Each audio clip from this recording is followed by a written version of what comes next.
Vamos lá, pessoal, mais um bloco de questões para vocês, bloco 5. Vamos para a primeira questão. Os transtornos da ansiedade são doenças psíquicas caracterizadas pela apreensão intensa e constante de que algo ruim pode acontecer. São uma combinação de fatores genéticos e ambientais. Considerando que o transtorno da ansiedade generalizada é um distúrbio, assinale a afirmativa correta. Então, ele fala sobre a tag e ele pede a correta. Caracteriza-se por apreensão ou preocupação excessiva com múltiplas questões no dia a dia. Parece correto. Ocorre um temor, ansiedade acentuados e excessivos em situações de interação social ou desempenho diante de outros. Não seria desempenho diante de outros, né? Ocorre um temor, ansiedade acentuados em diversas situações em que o indivíduo acredita ser difícil escapar ou receber ajuda caso seja necessário. Caracteriza-se por um excessivo e marcante temor ou ansiedade que ocorre mediante exposição ou antecipação da exposição a um ou mais objetos ou situações específicas. Não é específico, né? Corresponde a um episódio súbito de intenso temor ou apreensão, acompanhado por diversos sintomas como palpitações, sudorese, tremores, falta de ar, precordialgia, tontura, calafrio, zona de calor e medo intenso. Então, relacionado ao transtorno da ansiedade generalizada, o mais completo aqui seria a letra A. Caracteriza-se por apreensão ou preocupação excessiva com múltiplas questões do dia a dia. Então, letra A é o nosso gabarito sobre ansiedade. Ansiedade generalizada, tá? Próxima questão. A alucinação consiste em um pensamento ou crença que não condiz com a realidade. A pessoa tem a sensação de que a mente está sendo controlada externamente. Ela confunde os pensamentos internos com a realidade, não conseguindo distinguir entre o que ela pensa e o que está acontecendo realmente no mundo. Então ele tem um conceito de alucinação como esse, né? Na verdade, esse conceito que ele coloca aqui, ó, consiste em um pensamento ou crença que não condiz com a realidade. A pessoa tem a sensação de que a mente está sendo controlada externamente. Ela confunde os pensamentos internos com a realidade, não conseguindo distinguir entre o que ela pensa e o que está acontecendo realmente no mundo. Aqui seria o conceito de delírio, tá? Essa de alucinação são principalmente auditivas, visuais, é, táteis, tá bom? Então isso aqui seria o conceito de delírio. Está errado, não é alucinação. A alucinação você grava, principalmente quando fala sobre a questão visual, a questão auditiva. Você escuta coisa, vê coisas, sente cheiro de coisas. Próxima questão. No atendimento à vítima de trauma abdominal com evisceração, deve-se manter o posicionamento adequado do paciente, não reintroduzir as vísceras, colocar compressas umedecidas com soro fisiológico, realizar curativo compressivo. Não vai fazer curativo compressivo numa vítima de evisceração, né? Tá tudo correto, né? O tratamento definitivo para a reposição dessas vísceras é realizado por meio do ato cirúrgico. Tudo está correto, né? Deve-se manter posicionamento adequado do paciente, não reintroduzir as vísceras, colocar compressas umedecidas, mas o curativo não é compressivo, sim pode ser um oclusivo, né? Isso aqui está errado. Próxima questão. A hanseníase, uma das patologias conhecidas mais antigas da humanidade, é uma doença infecciosa contagiosa de evolução crônica causada pela bactéria Microbacterium leprae, também conhecida como bacilo de Hansen. Sobre tal doença, é correto afirmar que, então ele quer a correta. O período médio de incubação do bacilo é de 6 a 12 meses. Não, pode durar até anos, né? O principal mecanismo de disseminação do bacilo no organismo é a via hematogênica. Correto, né? Foi a próxima. A taxa de detecção da doença vem apresentando tendência crescente. Crescente? Não, vem diminuindo, né? O tratamento farmacológico consiste na administração de antirretrovirais específicos para infecções. Retrovirais? Não, porque é uma bactéria também, né? Tá errado. Errado. Mesmo se você não soubesse, mecanismo de disseminação, você iria matar a questão pelas outras, né? Que está totalmente errada. Então, letra B seria o nosso gabarito correto. Próxima questão. Considerando uma situação hipotética em que o paciente chega à unidade de saúde em emergência clínica, a avaliação primária, faço a avaliação primária, aí este paciente deve incluir A. Então, numa situação qualquer de emergência, o que é que tem que ter ali numa avaliação primária? Primeiro, avaliação da responsividade, correto. Da expansão torácica, parece correto. Somente avaliação de responsividade. Avaliação da extensão das jugulares. Monitoração da oximetria de pulso. Isso aqui vai ser num segundo momento, né? Identificação da queixa principal, não é avaliação em si. Avaliação da glicemia capilar, isso aqui também no segundo momento.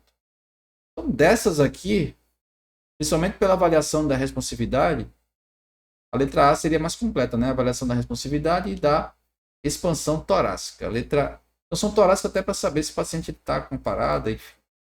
A letra A é o nosso gabarito. Vamos lá, próxima questão. Escala utilizada como ferramenta de avaliação de dor pacientes adultos internados em UTI, não comatosos, delirantes e incapazes de relatar de forma confiável a presença ou ausência de dor. Existe uma escala de dor também, né? Escala visual, mas nesse caso aqui o paciente ele não pode, né? Ele está incapacitado de fazer. Para que sua aplicação seja realizada, deve ter os seguintes indicadores: expressão facial, movimentos do corpo, tolerância ao ventilador, verbalização e tensão muscular. A escala a que se refere o trecho é. Então aqui ele coloca algumas escalas, todas são escalas válidas, e ele pede escala de dor. Para a escala de dor, você já vai cortar aqui Glasgow, né? Que avalia consciência. De Haas também avalia sedação. Hansen, sedação. Aí você ficaria nessas duas aqui, né? Só que essa PAINAD aqui, que é assim que se fala, ela tem a ver com demência, tá? Demência. E essa A aqui, ela tem a ver com dor. E ela é avaliado baseado em, vamos falar aqui também, expressão facial, movimentos de corpo, tolerância ao ventilador e a tensão muscular. Tá? Então, nesse caso aqui, a resposta correta seria a letra A. E relembrando essas daqui, né? Caem bastante em prova. Glasgow, consciência, sedação e sedação. Boa questão. Letra A, nosso gabarito. Paciente após um trauma craniano com suspeita de fratura de base de crânio. Fratura de base de crânio. Mais especificamente na região do osso temporal. Tudo isso aqui vai levar a uma coisa só. Apresenta um hematoma junto à apófise mastoide. Chamamos esse sinal de. Isso aqui é o clássico sinal de Battle. Seria a letra B. Quando você ligar aqui a suspeita de fratura de base de crânio, especificamente no osso temporal, você vai ligar direto a Battle, tá? Então, letra B é o nosso gabarito. Próxima questão. Entre os objetivos do cuidado da equipe de enfermagem, os pacientes que recebem diagnóstico de uma doença grave ou incurável, estão os confortos físicos, emocional e mental e o atendimento humanizado e respeitoso. Para isso, é necessário compreender as relações do paciente diante da notícia e no decorrer do processo de evolução da doença, em qual estágio esse paciente está. São conhecidos 5 estágios pelos quais passa uma pessoa diante de uma notícia de que está com câncer ou uma doença incurável. Quando um paciente fala, por que eu, meu Deus? O que eu fiz para merecer isso? Ele está em qual estágio? Isso aqui são falas de quê? Uma negação, barganha, depressão, raiva ou aceitação. Aqui ele está no momento de raiva, né?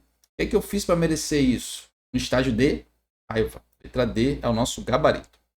De acordo com os fundamentos de enfermagem, assinala assertiva que representa a técnica correta para a realização da higiene das mãos. Higiene das mãos, vamos lá. Utilizar água e sabonete líquido, esfregando as mãos pelo menos 5 segundos. Não dá para fazer nada, né? Utilizar água e sabonete em barra, esfregando as mãos pelo menos 10 segundos. Utilizar álcool gel, esfregando as mãos pelo menos 20 segundos. Utilizar apenas água, sem a necessidade de sabonete. Sem necessidade de sabonete. Utilizar água, sabonete líquido e escova de unhas, esfregando as mãos pelo menos 60 segundos. Aqui ele não está levando em consideração higiene das mãos, né? Então aqui o que seria mais aceitável seria a letra C. Utilizar álcool em gel, esfregando as mãos pelo menos 20 segundos. Aqui ele falou sobre a higiene das mãos. Tá? Ele está falando se tem algum fluido, se você está visivelmente sujas. Então a letra C seria a mais correta e aceita nesse momento aqui, tá? Então a letra C é o nosso gabarito. Utilizar álcool em gel, esfregando as mãos pelo menos 20 segundos. Próxima questão. O preparo do corpo após a morte apresentam como objetivo evitar a perda de secreções e excreções durante o funeral e posicionar o corpo para que não fique rígido em posição que fira a dignidade do paciente. Determina a alternativa que consta recomendações não alinhadas para o devido procedimento por parte do técnico de enfermagem. Então ele pede o que não é alinhado, né? Seria errado. Letra A. Tamponar a orofaringe, introduzindo o algodão o mais profundamente possível com o auxílio de uma pinça PIN ou anatômica, de modo que pede a passagem de líquidos, mas não fique visível. Correto. Fazer a higiene do corpo, se necessário, e retirar a dentadura ou ponto imóvel, se houver, imediatamente após a morte. Então, retirar a dentadura imediatamente após a morte. Isso aqui eu não posso fazer, né? Com o risco de deformar a parte da face, né? Por retirar essa dentadura antes do tempo. Então, não é necessário. Então, essa aqui parece que está errada, né? Retirar todos os catéteres, sondas e drenos, se houver, usando lâmina de bisturi para remover a fixação e a seringa de 10 ml para desinflar os balões. Correto. Para os corpos disponibilizados para finalidades de ensino e pesquisa, requer autorização legal dos familiares mais próximos ou de autoridades. Correto. Após a confirmação do óbito pelo médico, proceder imediatamente com os cuidados de preparo pós-morte. E se o mesmo pedir necrópsia, o corpo não deve ser tamponado. Então, o que está errado aqui seria a letra B, só por conta dessa retirada da dentadura ou ponto imóvel, se houver, imediatamente após a morte. Isso aqui não, que pode deformar. Então seria a nossa errada, a letra B. Próxima questão. Para a realização da RCP de qualidade em adultos, considerando a diretriz de 2010, devem ser realizadas compressões torácicas a uma frequência adequada de compressão. Mínima de 90, mínima de 100 por minuto, né? Mínima de 120 e aproximadamente 100 e aproximadamente 120. O manual ele fala entre 100 e 120, né? O mais atualizado.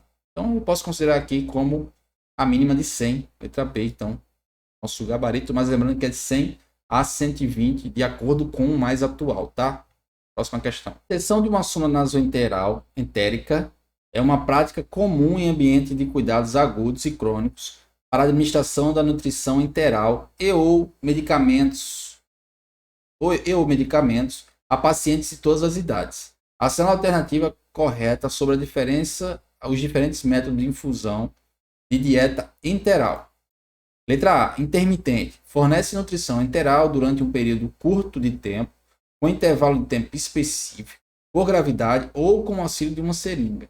Cíclica. Fornece nutrição enteral por meio de uma bomba de infusão por um período menor de 24 horas. Isso aqui é correto.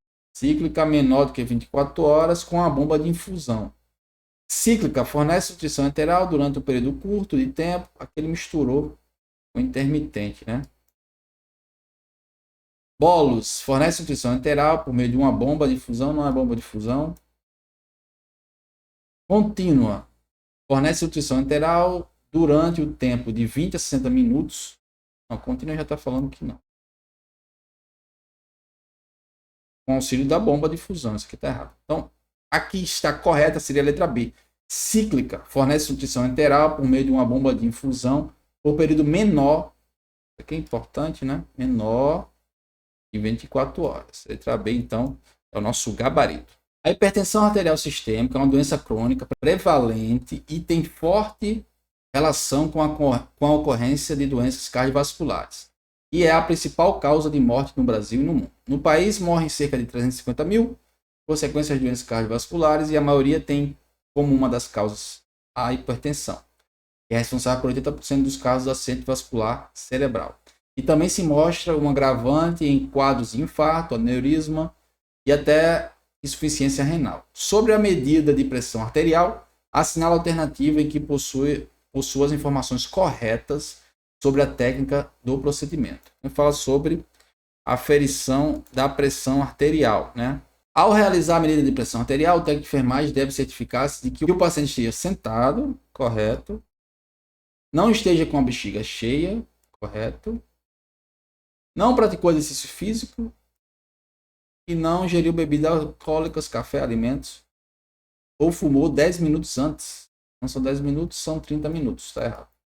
Ao realizar a medida de pressão arterial, o profissional deve posicionar a campânula do estetoscópio suavemente sobre a artéria braquial, na fossa antecubital, evitando compressão excessiva. Inflar rapidamente de 10 em 10 até o nível estimado da pressão arterial. Essa daqui está seguindo um padrão, né? Ao realizar a medida de pressão arterial, o profissional deverá posicionar a campânula do estetoscópio suavemente sobre a artéria radial. Ao realizar a medida de pressão arterial, o profissional deverá deixar o paciente descansar por 5 a 10 minutos em ambiente calmo, com temperatura agradável, localizar a artéria radial por palpação e manter o braço do paciente abaixo. Eu posso até usar a artéria radial para palpar, né? Mas abaixo não. Ao realizar a medida de pressão arterial, o profissional deve inflar o manguito lentamente, de 30 em 30 lentamente, até o nível estimado da pressão arterial e proceder à deflação com velocidade constante, 2 a 4, beleza? Evitando a congestão venosa e desconforto do paciente. Tá quase certo, né? Mas isso aqui não é 30 em 30. Então, o mais correto seria a letra B, né? Ao realizar a medida de pressão arterial, o profissional deve posicionar a campânula do estetoscópio suavemente sobre a artéria braquial, na fossa antecubital, evitando a compressão excessiva, inflar rapidamente de 10 em 10 até o nível estimado da pressão arterial. Ali naquela primeira verificação, né, que você verifica o desaparecimento do pulso. Logo após você esvazia, para você verificar ali 10 em 10 seria mais correto. Então, letra B é o nosso gabarito. Próxima questão. Então é isso, pessoal. Mais uma bateria aí de questões, né? Algumas questões para vocês não perderem nada hoje, no dia de hoje. E espero ter ajudado vocês aí. Vamos lá, vamos continuar essa batalha aí que é para concurso público, né? A prova está chegando, sei que bate ali um nervosismo, saber que já estudei, se estudei tudo, se estudei mais alguma coisa, eu preciso estudar mais alguma coisa que vai cair em prova, enfim. Uma coisa eu tenho certeza, vocês nunca vão ficar tranquilos achando que estudou tudo, não tem como. Mas vai estudando até pelo menos um dia antes aí da prova, né? Descansa um dia antes, tenta relaxar um pouco, que isso é importante, mas enquanto não chega isso, vão vendo questões que é o que vocês vão conseguir absorver melhor alguma coisa para a prova, tá? Então, bons estudos, aproveitem o material e até a próxima.